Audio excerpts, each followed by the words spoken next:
Hey, welcome back to Socialette. This is episode 427, part 2 of the 16 ways you are overcomplicating your launches and making your launches harder than they need to be.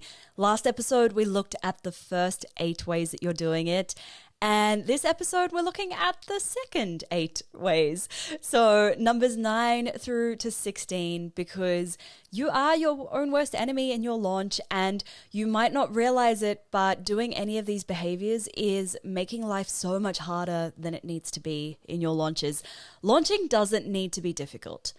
I think there's this narrative in the online business space where everyone's like, oh, I'm doing a launch. Like, I'm busy launching this week. I can't do anything. Or, my launch is so stressful. I'm launching. Save me. And it's like we've painted launches to be these things that we actually love to hate, when they should be something that we love to love, because a launch is fun. A launch should be fun.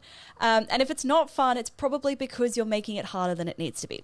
So number 9 in the ways that you're overcomplicating it is by listening to too many different experts. So everybody's going to have their own opinion on what you should do and what you shouldn't do. And that's okay. There's not just one way to launch successfully.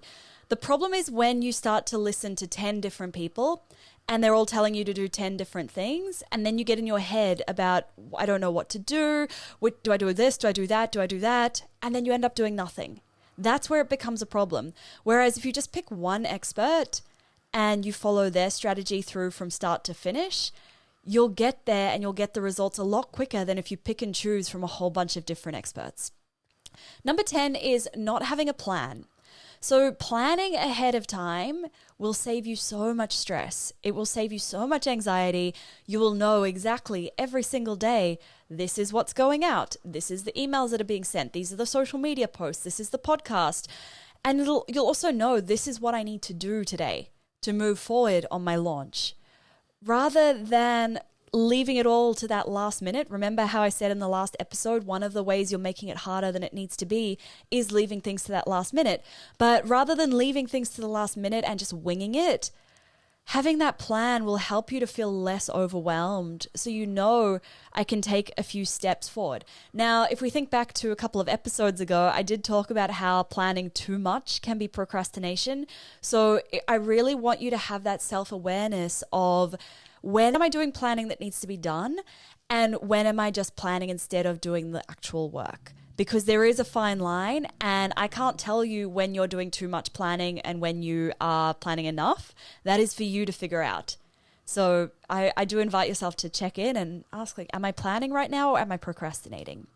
Number 11 is not having a strategy for your launch. So this is probably one of the biggest mistakes that I notice, is people just put their product out there and then they're like, let me just go and find customers. I'll post about it on Instagram. I'll do a podcast episode about it. I'll tell people about it. And this ends up being an issue because without a strategy, you can't really formulate a plan. And without a plan, you're going to end up overwhelmed and you're not going to get those customers. So it's really important that you go into your launch with a clear strategy. And that's why I created Launch Magic, right? So that people who would not otherwise have a coach or somebody to tell them what to do in a launch and to have that strategy, they now have a profitable strategy, a strategy they can use for a profitable launch that they can reuse over and over and over. So each time they launch, they can generate more income, have a bigger impact, and have more freedom in their business. Number 12 is leaving it to the last minute to promote. Now, your launch is not about what happens after you open doors and your product is available to buy. Your launch is what happens in that 60 to 90 days leading up to it. Think of launching as like making a lasagna, right? You wouldn't put a lasagna in the oven, cook it, take it out of the oven, and then call all of your friends to see that none of them have plans on a Saturday night and will come and help you to eat that lasagna. You wouldn't do that. You would probably invite your friends over for dinner first before you've even put the lasagna in the oven. And that's kind of what launching is like. If you are launching without those customers and then trying to find the customers to buy it, your lasagna is going to be cold before anyone's even shown up. Number 13 is trying to build hype. Sure, you can try and build hype. It's exhausting and it's not going to really sell your product. You can do it. It's not going to really hurt your launch, I don't think, but it's a waste of your time. There's a much better, much more effective way to sell what you're selling than by making people excited about it. And by trying to build hype, that's going to be draining your energy. I mean, I know as an introvert, the last thing I want to do is try and be like, rah, rah, rah, buy my product and make people excited about it. No, thank you. Number 14 is waiting until you're ready to launch. Okay, last episode I talked about waiting until your product is ready to launch. This is kind of similar in that if you're waiting to feel like you're ready to launch, you're going to be waiting for the grass to stop growing before you mow it, right? You're going to be waiting for the lawn to stop growing before you go and cut the lawn. You need to launch before you're ready because otherwise you just never will. I know it's scary doing something before you feel ready to do it, but unfortunately, sometimes it's just what you've got to do, and you've got to trust that as soon as you take that first step and you commit to it, you will show up and you will be able to follow through with it. Number 15 is worrying about what other people will think. Now, I want to ask you, are these other people who are judging you, are they paying your bills? Because if they're not, then their opinion doesn't matter. At the end of the day, the only person whose opinion matters is yours and maybe the people who are going to buy from you and actually pay your bills for you.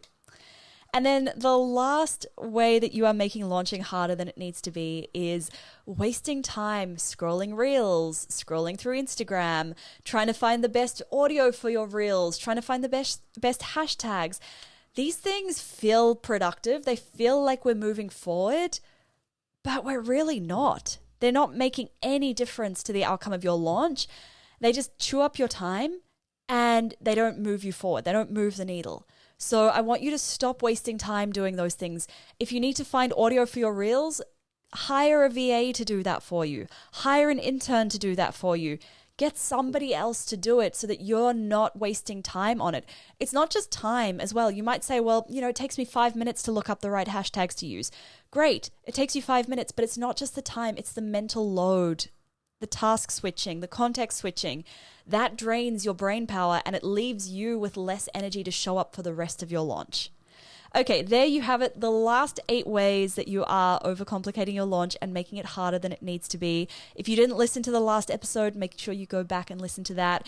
And hit subscribe so you don't miss the next episode where I'm going to be talking about why we like to make launching harder than it needs to be. So that will be coming out in a couple of days. Make sure you hit subscribe. If you know anyone who would benefit from this episode or any previous episodes of this podcast, please do tell them about it. It's how I can help more people. So I really do appreciate it when you do that. Thanks so much for listening. Catch you next time.